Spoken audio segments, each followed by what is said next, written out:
Hey everyone, here we have the Skill Success book. Learn faster, train like the best, and become extraordinary at anything. By Bogdan Juncwicz. Alright, let's get to it. We're chapter 5, Chunking and Isolation, the Power of Perception. Here we go. The power of perception. It's always... Let's see. Okay, I'm trying to find a way how to... Okay, there we go. It always seems impossible until it's done. It always seems impossible until it's done. Bam, baby. Fire. Alright. Exercise. How we chunk information. It's important you first experience what we're talking about before you start reading this chapter. Below you'll see a sequence of letters. Take 5 seconds, look over them, and memorize them. Now cover this book or look away and see how many of the letters you can remember in the right order. Start when you're ready. Read on. Once you're done, BTDLEMPENOE. Don't keep reading until you complete this first part. You've been warned. Only read on when you're ready. So how many letters do you remember? Did you remember all 9 letters in the right order? If so, congratulations. If not, don't worry. This isn't a memory test. It's just an example of what you're about to discover and learn about within this chapter.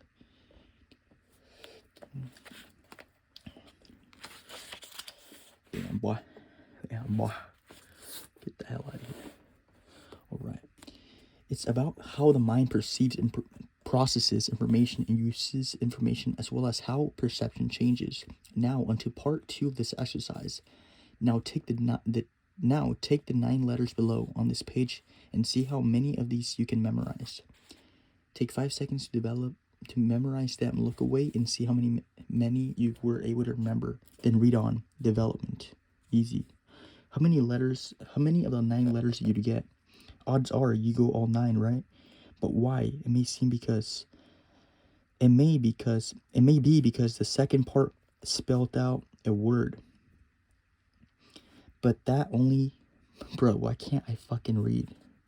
But that only the surface level explanation for it. Underneath the surface is because of the power of chunking, which you're about to discover. In case you didn't realize, the 9 letters in both parts of the exercise above were exactly the same. The only thing different was the order in which the 9 letters were shown. In the first part, the 9 letters were randomly assorted if you were to read them. They would spell VTD Lempenoe. Maybe in some other language that word means something, but in English it doesn't. In the second part, In the second part, the 9 letters were the same, but this time they were arranged to spell the word development. Chances are you had a much easier time memorizing all 9 letters in the second part of the exercise than in the first. But why? It's because the second part... Fuck, I'm fucking itchy. It's because the second part, your mind was no longer attempting to remember 9 letters, 9 pieces of information, but rather was now just fucking focused on remembering one word, one piece of information. You've seen, read, or said the word in others so many times that your mind sees it as one piece of information. But it didn't at first. If somebody who had never seen the word development before did that exercise, they wouldn't tell the difference between the first part and the second. Their mind simply wouldn't see development as one chunk of information, but rather as 9 individual pieces. But because you've seen that word over and over, your mind has moved the information deeper into the subconscious. In other words, it has chunked it down to make life easier. And that is exactly how chunking works. And it's how your mind operates in any and every learning and skill development scenario you're in. When you learn, accumulate distinctions through feedback loops, your mind begins to chunk down information to make it easier to use next time, which is also the reason why the action takes up less mental bandwidth. Chunking, taking multiple individual parts and mentally merging them to form one part, one mental file. Chunking is a little like like when you take computer files and you merge them together into one file. And now when you send those files or do anything else with them, your mind isn't having to process dozens of different files, but rather the one file, one chunk of information. It's a little like when you drive by, walk, or use public transport to go a particular destination for the first time. That first time, it's a very conscious process, and your mind perceives every corner, every road, every turn, etc. as a separate piece of information. But if you've been taking that same route to that same destination over and over again, eventually your mind mentally chunks it down to just one piece of information. Go to that destination. Your mind no longer treats each step, every corner, road, turn as a separate chunk, but rather all as one big chunk, pieces of information merged together. And when it comes to learning in the first place, when you first learned to drive or any other skill, everything was processed as a separate individual chunk. For example, just as the process of turning left would be made up of many pieces, brake, indicator, turn the wheel, but after a lot of repetition mentally, it becomes one chunk, turn left, and that's how your mind perceives and uses it. As the action got repeated, it drove that information deeper into the subconscious mind. Instead of the conscious, it became one mental chunk of information and began to take up less of your mental bandwidth, which all, in turn, freed up more of your mental bandwidth for further information and instruction. Your mind does this for a simple reason: to conserve energy and minimize effort. Boom. To conserve energy and minimize effort. Your mind wants to do the minimal amount of work possible to achieve the desired outcome. That's why it forms habits, chunks, mental rules that it uses to process information actions while saving energy. By understanding this, it allows us once again to more effectively support our brain to chunk down information and free up more mental bandwidth. Skill isolation and integration. The things that have been most valuable to me, I did not learn in school. Damn, bitch, you see that? The things that have been most valuable to me, I did not learn in school. School's a fucking, it's a trap, dude. It's a fucking matrix. It's a fucking, yeah, dude. A lot of people fail to realize that skills are actually the combination of many sub-skills, which makes any skill you could possibly learn a lot more like learning web rather than a linear element. Tennis's skill within that, serving, forehand, backhand, and footwork, and all are four of many sub-skills, and within the sub-skill of serving, power, and accuracy are two of many sub-skills. By knowing this, we also begin to understand that whenever we go to train a skill like tennis, only a small fraction of our time is spent training the whole skill, and the majority of our time is spent training to the specific sub-skills and sub-skills within that skill of tennis. Think about it. When you repeat 2 hours training a skill, let's use tennis as an example. How much of that time is actually spent training the skill of tennis as a whole? Much less than people think. Okay, right here. Only when integrating skills by playing a practice tennis match are we actually training the skill as a whole. The rest of the time, we're training sub-skills in isolation, like serving, forehand returns, or backhand returns. Skill, isolation, and integration. Bam. Isolation. Number 2, training.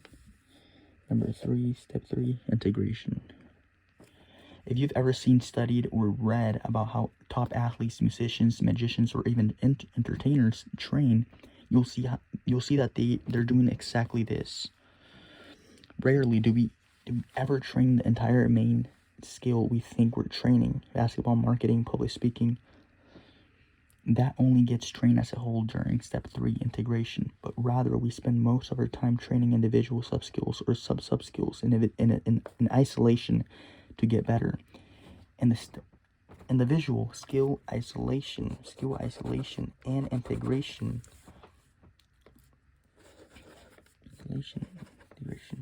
you'll see that this process is made up of 3 steps. Step number 1, isolation. If you're learning tennis and one of the weaknesses to your game is your ability to serve, a sub-skill of tennis, you would go and isolate this sub-skill. Take a period of time, like 2 hours, and focus just on this one particular sub-skill. You would probably get a bucket of tennis balls and just fire off serve after serve over and over again, just training that one sub-skill in complete isolation. Boom, isolation. Fuck yeah, I like that. Oh shit, sorry. Step number 2, training. As you train that one sub-skill in isolation, as you can see in the visual, that sub-skill will improve. If you just spend 2 hours serving non-stop, chances are you'll pick up some new distinctions that make you better, hence growing and expanding your ability to perform particular sub-skill. Step number 3. This is giving me hella ideas. Step number 3, integration. That next step is then to integrate your new and improved ability at that particular sub-skill into the rest of your game. In the serving example, you would do this by finding a partner, serving the ball, and now moving to return it once it's back on your side of the court. Your job is to integrate this sub-skill with others like forehand return, footwork, and backhand return. This isn't complex. People have been training their skills in this way for generations. It's not a new concept. It's just widely misunderstood or not understood at all. If you're going to the gym to work out, odds are you're not working out every muscle every day. Chances are one day is chest day, another is arm day, another is leg day. That's just an everyday example of skill isolation and integration in practice. You're not training everything out every time, but rather you're getting stronger as a whole by making the individual parts stronger. However, here's the most important part. The reason this is in this book in the first place. This is how skill isolation and integration affects your mental bandwidth. Okay, I like that. Skill isolation and integration, mental bandwidth. Step number 1, isolation, bam. Step number 2, training, sub-skill, boom, boom. Step number 3, integration, boom.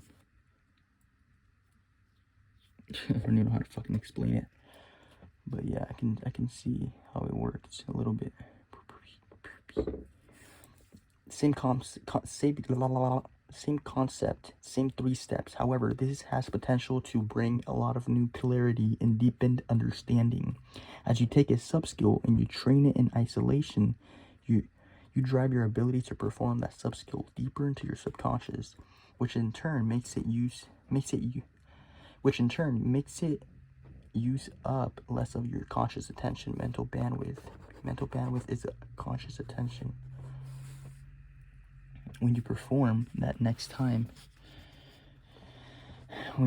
skill next time, which, as you can see in this visual, frees up more mental bandwidth. Boom. Oh, there you go. It just gets smaller. So this is the skill that this is the whatever, right? The fucking skill, I guess. Yeah. As you take the sub-skill and you train it in isolation. Okay, this is the sub-skill and you train it in isolation.